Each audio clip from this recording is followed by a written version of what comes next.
It's Wednesday, time for Wisdom Wednesday. Hope everyone is well out there and enjoying some of this nice, little bit warmer weather than we had a couple weeks ago. I would like to finish up this round of information on insulin resistance. We are now kind of rounding third and heading to home with stage 3 here, and I know that for many of you this is a little tedious, but I think it's really important to have a real framework of understanding this as a continuum and this as a process, because one does not wake up one day and just have diabetes or type 2 diabetes. This progresses many times 5, 10, 15 years before you actually get a diagnosis. And I find that much of our medical world really waits until you have a full diagnosis before any type of intervention, and at that point tends to be medical and not really looking at lifestyle and nutrition. As many of you know, the medical schools do not spend a lot of time with physicians in helping them understand the breadth and depth and the need of knowledge in this area.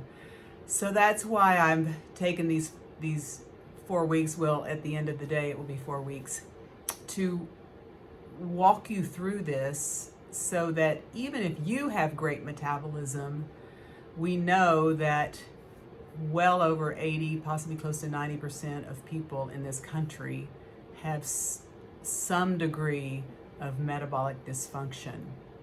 And that can change from day to day. It's all very fluid, but the reality is this is reversible. And even if you are on the cusp or have type 2 diabetes, we know we can help you reverse that and in many cases get off all medications and begin to heal the body and allow the body to do the work that it needs to do. And if we really spent time doing this and working as in a concerted effort, and everyone understood this from a medical standpoint and from an educational standpoint, we really could do a great deal to change our system in this country to what I would consider truly a healthcare system and not a sick care system. So I hope you understand why I'm spending time. So just quickly review, we know that insulin is that hormone that drives most of the macronutrients into the cell. It drives the glucose into the cell, and in practicality for what we're talking about, it initially takes it from the liver, once we've absorbed it, through the liver and into the muscle, and then if the muscle becomes saturated, into the fat cell. And in phase 1, we know that we're sensitive to our insulin.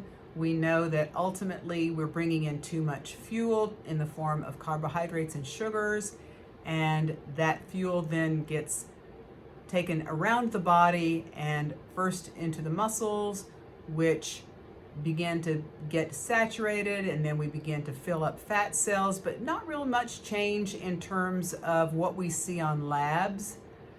But as we progress to stage 2, we now begin to see that the muscles are becoming resistant to the extra overwhelming fuel that's being taken into the body, and we start to see the fat cells start to grow. Even though insulin levels haven't changed, we start to see weight gain. And now as we enter stage 3, what we begin to see is some insulin resistance, meaning that the saturation at the muscle has taken place. We begin to see saturation at the fat cell take place, and we see insulin levels going up, not only after we eat, what we call postprandial, but now fasting insulin remains high as well. The liver still seems to be somewhat sensitive, although the liver is not that responsive to insulin in and of itself, but it is still sensitive. But in stage 3, we see a lot of weight gain, but we start to see the lab values go up. That fasting insulin has now gone up, and therefore our hemoglobin A1C, which is that test that I like to do every year on all my patients, which is a glycosylated hemoglobin. To explain that, we have red blood cells that contain the molecule hemoglobin, which carries oxygen to our blood, in our blood to our tissues. And these cells live about 90 to 120 days, and so circulate in our system this entire time. And the higher the blood sugar during that time period, the more attachment there is of glucose molecules to the hemoglobin molecule. The hemoglobin molecule has an affinity, meaning an attraction for glucose. And so the higher that number, this tells us that your overall blood sugar has been very elevated during the prior 3 months based on how long these cells live.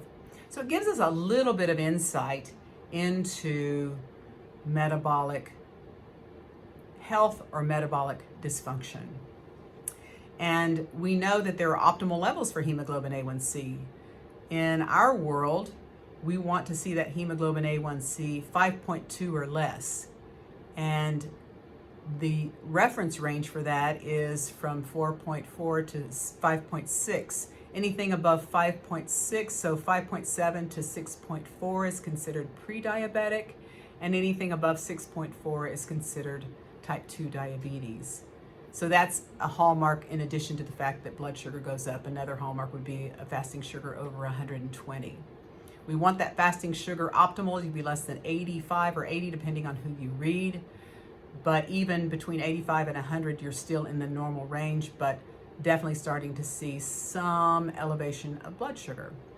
So these are just some parameters to give you as you look at your labs, either with me or your physician, and can get an idea of perhaps where you might stand on this continuum. We know there's more normal metabolism and there's diabetes, but there's a vast difference from those two, and it's on that continuum where you might find yourself, and we want you obviously closer to normal metabolism than to type 2 diabetes. And why are we spending all this time again, and I'll review this continually, is that we know that insulin resistance perhaps is at the absolute basis for so much chronic disease: cancer, Alzheimer's, cardiovascular disease, hypertension, all of these things, plus just cognitive issues and weight gain and just sludge and sleep disorders. So many things have at their nidus just this inappropriate and deranged metabolic issue with sugar. So I hope that gives you a little bit more insight. Next week we'll kind of finish up with the last little bit of what happens in this continuum to reach diabetes and beyond. And then we'll kind of review in a couple of weeks the whole picture, but what do we do about that? And of course, you know how I feel about fasting and how I feel about low carb. So we'll kind of unpackage that a little bit as well. Hope you all have a great day and a great week, and continue to stay well. Until next week.